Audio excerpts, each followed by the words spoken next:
네, 여러분들 안녕하십니까? 재밌게 주식하자. 주식 투자 마을입니다. 오늘 5월 13일 방송을 키게 됐습니다. 5월 13일 방송을 키게 됐고요. 시장 분위기가 다소 재미가 없을 거예요. 저뿐만 아니라 지금 투자하고 계시는 투자자님들 입장에서도 뭐 존버를 하고 계시거나 아니면 대형주 플랫폼 위주로서 종목을 투자를 하신다면 시장에 대한 상하 변동폭에 따라서 좀 지루한 장세가 좀 이어지고 있지 않나. 첫 번째로 볼 거는 반등폭이 컸다.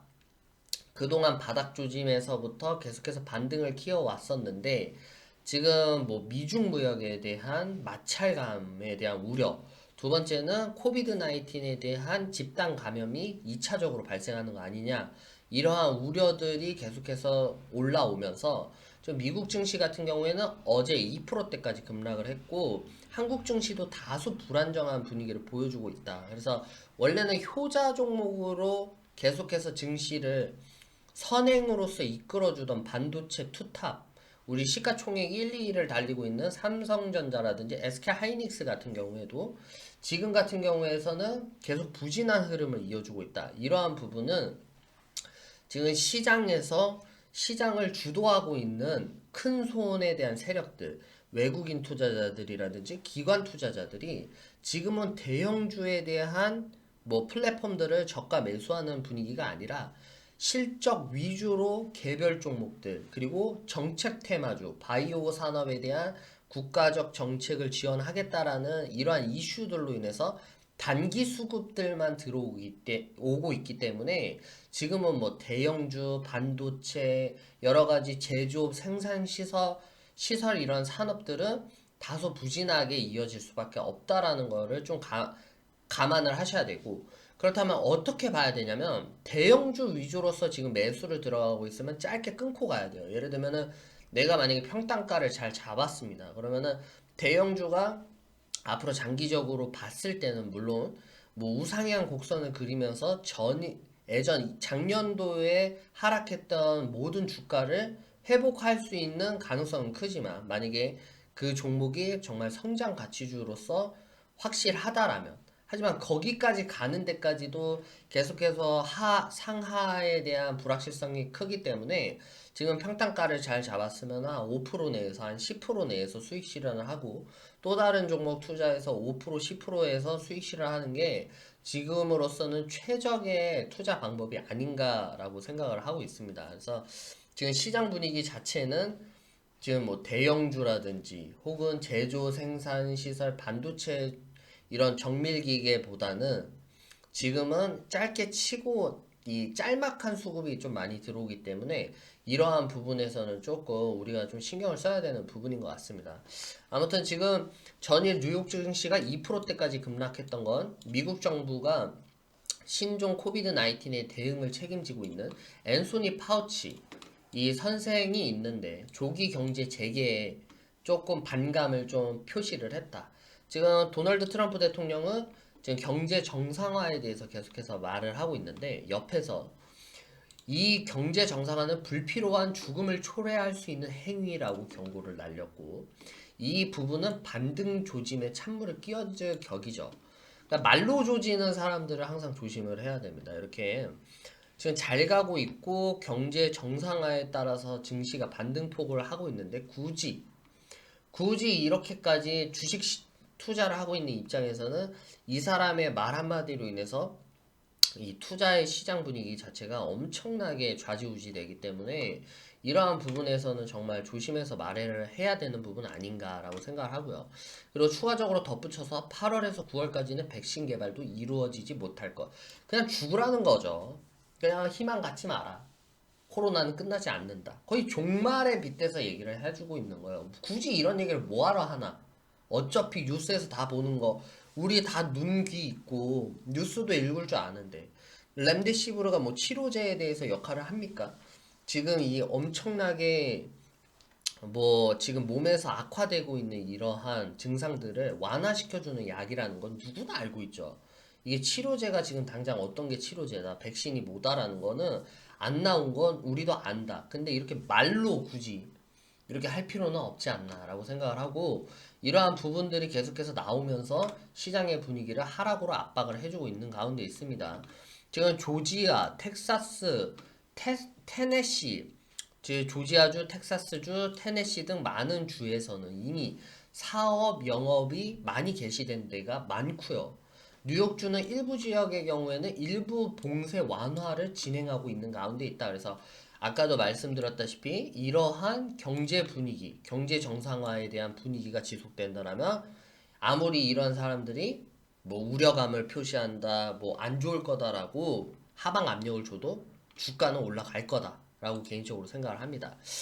미국과 중국의 긴장감이 좀 많이 돌고 있습니다. 도널드 트럼프 대통령이 최측근인 거의 찐 친구라고 불리는 린지 그레이엄 공화당 상원 의원이 코비드 19 발언 조사와 관련해서 중국을 압박하는 법안을 발표를 했습니다. 지금 현재 이 두 가지에 대한 요소로 인해서 어제 같은 경우에는 주가 지수가 좀 많이 빠진 상황입니다. 그래서 이 첫 번째는 지금 미국에 대한 코비드 19의 2차 감염과 그리고 미국과 중국의 긴장감으로 인해서 지금 주가 분위기는 매우 안 좋은 상황 가운데 있다. 그래서 오늘 새벽에도 이러한 분위기가 계속 유지가 돼서 나스닥이 됐든 간에 다우지수가 됐든 간에 하락 돌파를 한다라면 지금 뭐 투자를 하고 있는 종목들이 커플링 현상, 동조화 현상이 심하기 때문에 또 장기적으로 릴레이가 될 좀 릴레이가 될 수가 있습니다. 그래서 침체 분위기를 주도하는 것들이 지금 현재 동조화 현상이 너무 강하게 작동하고 있다. 그래서 미국 증시의 분위기가 중요하다라고 말씀을 드리고 싶고요. 지금 제임스 블러드 세인트 투루이스 닐 카시카리 등 총재들은 매파적 발언을 쏟아내고 있어요. 이제 경제 정상화에 따라서 더 안 좋아질 거다 이러한 말들도 나오고 있고 주식 투자 말 개인적 의견이지만 당장 해결책은 이제 마이너스 금리 발표밖에 없지 않나 이렇게 생각을 하고 있어요. 도널드 트럼프 미국 대통령이 연방준비제도에게 마이너스 금리 인하하는 압박을 계속 가하는 중이다. 지금 제임스 블러드 총재는 마이너스 금리보다는 추가 양적 완화가 제일 시급하다라고 주장을 하고 장기 셧다운이 불황 위험이 키운다는 기존의 견해를 되풀이하고 있지만 이 부분에서는 제가 지금 당장으로서 지금 미중 무역에 대한 쇼크라든지 코로나 19에 대한 집단 감염에 대한 이러한 부분들을 조금이나마 완화시킬 수 있는 거는 이러한 마이너스 금리 대책들이 효과가 있을 수 있을 거라고 생각을 해요. 왜냐면은 시중에 대한 금리가 마이너스로 전환이 되면은 투자를 할 수 있는 투자처가 이런 위험 자산인 채권도 금리가 낮아지면 채권에 대한 메리트가 떨어져 버립니다. 그렇기 때문에 이게 돈을 가지고 은행에다 예금 예치할 것도 아니고 돈을 굴릴 거란 말입니다. 그렇기 때문에 위험 자산인 주식 시장으로서 유동성 흐름이 풍부해질 수밖에 없다. 그래서 지금 당장은 이 연방 준비 제도를 압박을 해서라도 제로 금리를 만들어 버리면 한동안은 미국 증시가 반등폭을 이어갈 가능성이 매우 크게 작동이 될 수가 있다. 라고 보고 있습니다. WHO에서는 코로나 완전 죽이거나 멈출 수 있는 어떠한 약품은 가지고 있지 않는 상황이다. 전 세계가 렘데시비르, 리토나비르, 엔타페로베타, 하이드록시 클로로킨 등은 바이러스 심각성을 완화시켜주는 약품일 뿐이지 바이러스를 완전 죽이거나 치료해주는 약품은 아니다라고 아예 인정을 해버린 사실이고 중국은 지금 현재 무역 합의를 원하는 분위기가 지금 현재 보여주고 있어요. 그래서 지금 중국이 약간 좀 사리는 분위기입니다. 왜냐면은 코로나로 인해서 사망자가 너무 많이 발생했을 뿐만 아니라 많은 사람들이 죽었기 때문에 지금 만약에 전 세계 각국에서 중국을 향한 책임론이 완전히 이게 증폭이 된다면 중국 쪽에서는 큰 손해를 발생을 할 거고 이에 따라서 지금 미국이 하라는 대로 해야지 만약에 미국의 심기를 잘못 건드렸다가 미국에서 관세 또 매기겠다라고 얘기를 해버리고 또 전체적인 글로벌 경제를 많이 위축을 시켜버린다면 중국 쪽에서 완전히 이게 마이너스로 작동될 가능성이 큽니다. 따라서 지금 중국에선 카드가 없다. 그래서 이러한 미중 무역에 대한 합의 또한도 얘네 쪽에서는 좀 할 수 있는 가능성이 좀 크다라고 보고 있습니다. 그래서 어제 같은 경우에 속보로 뜬 게 미국 제품에 대한 관세 부과 향후 1년간 면제하는 조치를 내놨다. 중국을 압박하는 미국에게 꼬리를 치고 있는 거 아니냐라는 생각이 좀 들기도 하고요. 중국 외교부가 1단계 무역 합의가 미국, 중국뿐만 아니라 전 세계에 유익하다라고 강조하고 있고, 자오리젠 대변인은 브리핑에 참석해 중국 무역 합의 재협상에 대해 고려하고 있는가에 대한 질문에는 미국과 중국은 상호 존중과 평등을 바탕으로 합의를 이행해야 한다라고 덧붙였다. 이게 아까도 말씀드렸다시피 지금 러시아도 지금 엄청나게 폭발적으로 코로나 환자들이 증폭하고 있어요. 지금 전 세계가 지금 이 코로나가 대체 어디서 터졌냐, 발생 지역이 어디냐, 그리고 누가 책임을 갖고 있냐를 만약에 들고 일어난다라면 중국은 아예 전 세계적으로 매장될 가능성이 매우 크다. 그렇기 때문에 이번 미중 무역에 대한 합의 또한도 중국에서는 얘네들이 뭐 까오잡을 수 있는 그런 게 거의 없다라고 생각을 합니다. 까오잡을 수 있는 펜은 없을 거라고 생각을 하고, 미국 쪽에서 원하는 만큼 들어줄 가능성이 있기 때문에 바로 글로벌 증시가 패닉에 빠지거나 완전히 망가지는 일은 일어나지 않을 거다라고 조금 승률을 좀 높게 잡고 있는 분위기입니다. 마지막으로 봐야 될 게 20대 남자가 홍대 술집에서 감염이 됐대요. 감염 경로는 깜깜하고 돌아다니지 말라고, 그런 술집 가지 말라고 정부가, 그리고 대구에서 지금 많은 간호사 의료진들이 지금 그걸로 인해서 엄청나게 노력하고 있는데, 지금 이렇게 정신머리가 없는 것들이 자꾸 싸댕기면은 이거 힘들어지는 거예요. 만약에 이렇게 말씀드려서 너무 죄송하지만 이렇게 굳이 말을 해야 되는 건, 지금 이렇게 돌아다닐 때 아니다. 왜냐면 누구는 마스크를 쓰고 싶어서 쓰는 것도 아니고, 계속해서 남에게 피해 주지 않고 우리 가족의 안정을 지키기 위해서 마스크를 쓰는데, 마스크를 벗으면서까지 술집에 들어가 앉아서 술 먹고 또 2차 감염을 퍼뜨리는 것 자체가 되게 국가적으로서 매우 협조적이진 않아 보인다라는 게 의견이고요. 지금 만약에 감염 경로가 깜깜하대요. 만약에 이게 또다시 어느 지역에서는 지금 교회가, 또 어느 뭐 학원가 여러 가지 집단적으로 또 행동하고 있는 이제 지역 사회에서 사회적 거리를 두고 정상화가 달려가고 있는데, 지금 또다시 확진자가 그러한 집단에 들어가서 2차 피해, 대구처럼 신천지 사건처럼 2차 피해를 서울에서 발생을 한다? 이 서울이 수도권이 완전히 이게 망가져 버리면 이건 솔직히 완전 셧다운이에요. 완전 셧다운. 이 주변의 대학병원들에서 환자를 받겠어요. 코로나 환자들을 절대 안 받죠. 그렇게 된다라면 정말 더 거침없이 미국처럼 더 번져 나갈 텐데, 무조건적으로 이럴 때일수록 더 마스크를 꼭 하시고, 지금 마스크가 많이 배포가 된다라고 해요. 제 생각으로선 저는 매일같이 매주 마스크를 가지러 갑니다. 무조건 매주 마스크를 꼭 사고요. 왜냐면 이게 또다시 한 번 더 터지면 어떡하지? 약간 이런 우려감이 좀 있기 때문에 지금도 마스크 꼬박꼬박 쓰고, 갔다 와서 손 씻고 휴대용 손소독제를 늘 들고 다니면서 손소독을 하는 가운데 있습니다. 그래서 우리 독자님들도 늘 건강을 챙기시는 습관을 들이셔서 남들도 중요하지만 내 자신이 제일 중요하다는 걸 생각을 해보시기 바라겠습니다. 그래서 오래오래 살려면 지금 이거 완전히 치료제도 없고 백신도 없어요. 그렇기 때문에 끝까지 멘탈 잡고 자기 관리하는 사람이 살아남는 겁니다. 그래서 우리 독자님들도 늘 건강, 우리 고객님들도 늘 건강 챙기시길 바라겠습니다. 아무튼 지금 현재 이 시장 분위기 자체는 아까도 말씀드렸다시피 미중 무역에 대한 압박감, 코비드 19에 대한 2차 감염 피해 사례가 지금 압박을 하고 있다.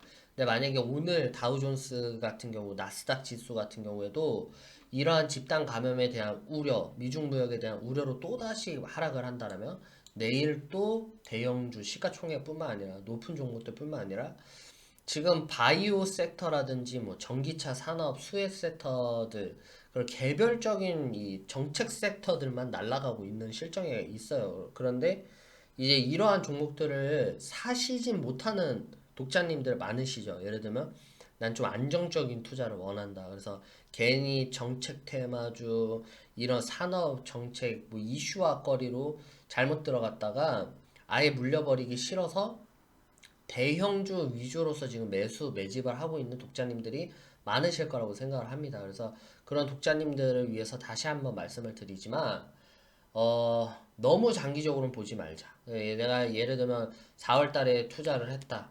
그리고 5월 달에 반등 조짐이 나와서 내 종목이 평균 단가 위주로 5%에서 10%대까지 나왔다 그러면 한 번쯤 수익 실현을 하시고 또 장세 파악을 한 다음에 조정 먹은 종목으로 다시금 매집이 들어가서 5% 10%대까지 수익 실현을 하는 게 지금으로서는 최적의 방법입니다. 그래서 따로 괜히 이게 장기화가 되면 아무도 몰라요. 주가 지수는 아무도 모르기 때문에 너무 장기화로 태우지 마시고 지금 불확실성이 더 커지고 있죠. 지금 코로나 19에 대한 2차 감염 피해 치료제 백신이 나오지 않는다는 이런 불확실성이 커지기 전망이다. 그래서 최대한 종목을 투자하고 빨리 익절 실현에 대한 습관을 들이셔서 현금화를 계속해서 하는 습관이 지금으로서 제일 중요한 것 같고요. 그러니까 웬만해서는 실적을 좀 많이 보시는 게 좋을 것 같아요. 재무제표를 좀 살펴보시고 실적을 많이 보셔서 투자를 하시는 게 매우 중요할 것 같고요. 자, 요번에 회원님들 중에서 이제 한번 종목을 수익 실현한 종목이 있습니다. 그래서 더 좋은 비즈온이라는 종목인데 이 종목을 추천을 해드리는 게 아니라 설명을 해드린 거예요. 더 좋은 비즈온 같은 경우에는 이 소프트웨어 종목이라고 할 수 있어요. 소프트웨어 그리고 재무제표 이 회계 시스템 회계 프로그램을 소프트웨어를 제작하고 지금 현재 많은 고객을 유치하고 있는 회사인데 실적 대비해서 너무나도 기업이 재무적으로 탄탄한 종목입니다. 그래서 이 종목 같은 경우 오늘 같은 경우에도 모건 스탠리 편입 집수에 지금 편입이 된 상태여서 제가 이 종목은 95,000원쯤에 제가 추천을 해드린 종목이었어요. 95,000원쯤에 추천을 해드렸고 지금 오늘 최고가로 115,000원까지 이제 목표가를 수익 실현했다는데 저희 같은 경우에는 95,000원에 투자했다가 한 10만원 부분에서 익절 신호를 드린 종목이고 이 종목 같은 경우에서도 보시면 제가 왜 설명을 해드리냐면 코비드 19이 터졌을 때 주가 지수가 많이 하락을 하죠. 전체적으로 많이 빠졌고. 근데 실적만 재무적으로 탄탄을 한다라면 물론 빠졌을 때는 마음이 아프죠. 만약에 고점으로 추격이 들어갔다 이 정도의 매수를 했거나 이 정도의 매수를 했으면 지금 올라가 봤자 평단이다라고 생각을 하시는 분들도 있겠지만 근데 그렇게 생각을 하셔야 돼요. 평단이라도 회복할 수 있는 종목을 내가 매수한 거에 대해서 감사해야 된다. 라는 생각을 좀 해보실 필요가 있어요. 평단 자체를 아예 1년이 됐든 2년이 됐든 5년이 됐든 장기적으로 회복을 못하는 종목이 너무나도 많습니다. 따라서 재무제표만 탄탄하고 기업에 대한 실적만 뒷받침을 해준다면 충분하게 이렇게 내가 매수한 평단이 꼭지가 되지 않고 신규로 최고점을 달할 수 있는 종목들을 찾는 습관을 들이시는 게 최대한 원금을 지키는 일이고 최대한 좋은 습관, 투자 습관을 들이는 길인 것 같습니다. 그래서 이러한 부분들을 참고를 하시면 좀 좋지 않을까 좀 생각을 합니다. 또 오늘 방송은 일단 여기까지 하겠습니다. 그래서 5월 13일 수요일인데요. 오늘 100만원, 1000만원 만들기 프로젝트는 올리지 않은 게 현재 투자하고 있는 중입니다. 그래서 오늘 투자를 들어갔고 익절을 하게 되면 제가 방송을 통해서 말씀을 드리도록 하겠습니다.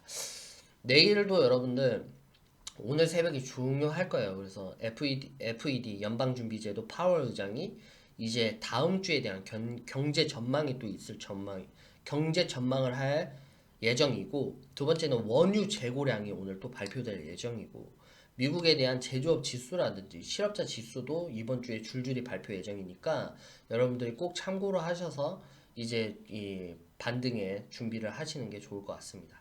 아무튼 오늘 방송 여기까지 하겠습니다. 감사합니다.